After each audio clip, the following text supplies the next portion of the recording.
Good evening, everybody. It's Charlie, and welcome back to another video on the Chatting Leeds YouTube channel. Hope your Friday has been amazing so far. It's the night before the game, guys. It's the night before the opening game of the 22-23 campaign. I'm wearing the new away shirt that's just been delivered today, and I must admit, it's much nicer in person. I did have kind of my doubts when I was buying it, but it is much nicer in person. I can assure you of that. But we're back with the match preview ahead of the Wolves game, of course. Just before we get into it properly, smash that like button. Please subscribe. Share all of your thoughts and opinions in the comment section down below. As always, check out my articles over on Medium and Patreon. And please join the Fantasy League that I made on the Fantasy Premier League website as well. The code is in the description as well. If you could get involved with that, that would be great. At the end of the season, whoever finishes top of the table will get a prize of some sort. So it is worth getting involved with, people. And thanks to everyone that has joined in so far. Enough of all that now then. Let's get into the nitty and the gritty of this game then. Leeds against Wolves. Now, if we're going on the basis of the two games last season, obviously the first game was at Elland Road as well, and that was a 1-1 draw. Hwang Hee-chan, quick goal within the opening sort of 10-15 minutes, and then the worst display of time wasting that I've seen at Elland Road for a long time. Every touch that the Wolves players were getting off us, they were going down like a sack of potatoes. And it was a very frustrating game to watch because I don't feel that Leeds particularly played bad in the game. I just didn't think the game in general was really allowed to get going. I thought the ref was poor on that day, really poor, especially with elements of the time wasting. But the time wasting kind of helped us out in the end, as there was about 6 or 7 minutes added on and Rodrigo scored a late penalty. So we got the point there. Then the game at Molineux was on a Friday night. One of the strangest games of football that I watched last season concerning Leeds United. 2-0 down at half-time. You're just thinking, right, please let this game just be over. Wasn't a great first half at all. We had about 4 or 5 injuries in that game. I think Bamford actually started that game but came off because, let's be honest, he just wasn't 100% fit, was he? And yeah, we came out in the second half. Jimenez gets sent off, and then we pull 3 goals back, and we get the winner in the last minute with the Luke Ayling doing the Robbie Keane flop. Now, all jokes aside, obviously that game was. I don't want to discredit that win because it was an unbelievable comeback, but I think if the red card hadn't have happened, who knows what would have really happened in that game. And what Wolves are a very tricky opposition. I said this on my opposition focus a few nights ago. They are a very tricky customer. You don't really know what you're going to get with Wolves. You know, they've not really signed anyone in the transfer window, only Nathan Collins on a free from Burnley.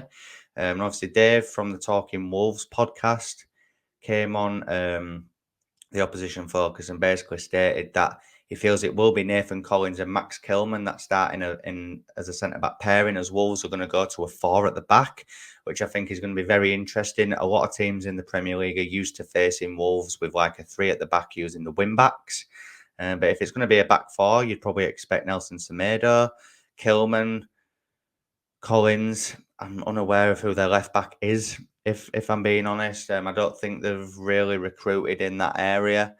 Obviously, Jimenez is injured, so, the likes of Daniel Pedence, Adama Traore is back as well. The midfield, Ruben Neves, João Moutinho, they have got a really good team, but they finished last season quite poorly. And I wonder if the momentum is going to be with them in that sense, in terms of a negative side. Obviously, I hope it is from a Leeds United point of view. But, Wolves are known to be a quite solid team defensively. Now, Connor Cody looks like he's being linked with a move to Everton, which for me is baffling. I think I would take him at Leeds. I think he's a very good centre-back. quite odd, he's their captain as well, that they'd be willing to let him leave. But hey ho, I think tomorrow's game is going to be very tough. I must admit, I think it, like Dave from the Talking Wolves podcast said, I think it will be a goal either way, if I'm being honest. I think Leeds United will be unchanged from the win against Calgary in pre-season on Sunday. I do think the team that started that game will start tomorrow. Obviously, Dan James is still suspended. He's serving his final game of suspension after he got that ridiculous red card against Chelsea at the back end of last season. Obviously, I think the bench is looking a bit stronger now. Obviously, Click is supposedly wanting a move so that he can get minutes ahead of the World Cup. Obviously, don't think Forshaw is actually fit. So, there'll be the likes of Greenwood, there'll be Gellart. I think, in fact, actually, is the bench looking strong? Jesus. Look, I think in terms of a starting 11, I think we're in a much better place. I do think that there's elements that we need to improve on. Obviously, there's the interview that's come out today that Phil Hay did with Rajazani, which was very telling, especially in terms of the transfer business. Said he's happy with Bamford and Gellart as the striking options, which blew my mind. I really think we need another striker. But after hearing that interview, I would not be surprised if we didn't sign another one now. Apparently, Bamford's looking fresh and raring to go, which, yeah, I fully expect that he is. But at some point this season, even if it is just once, he will get an injury. And yes, there's Gellart and there's Greenwood, but I think Marsh sees Greenwood as more of a attacking midfielder rather than a forward. I think Gellart, he will play some minutes, but I don't think he will be first choice. So again, you'll be putting a lot of pressure on a young player's shoulders if Bamford gets injured. And I just think we'll be back to square one. I think Marsh said in a press conference, Dan James cannot play there.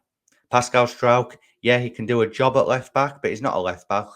Just look at him. He's built like a brick SHIT house. He's a centre back. Come on, people. You know what I mean? Against Calgary, yeah, he did a good job at left back. But no disrespect to Calgary, but it is Calgary.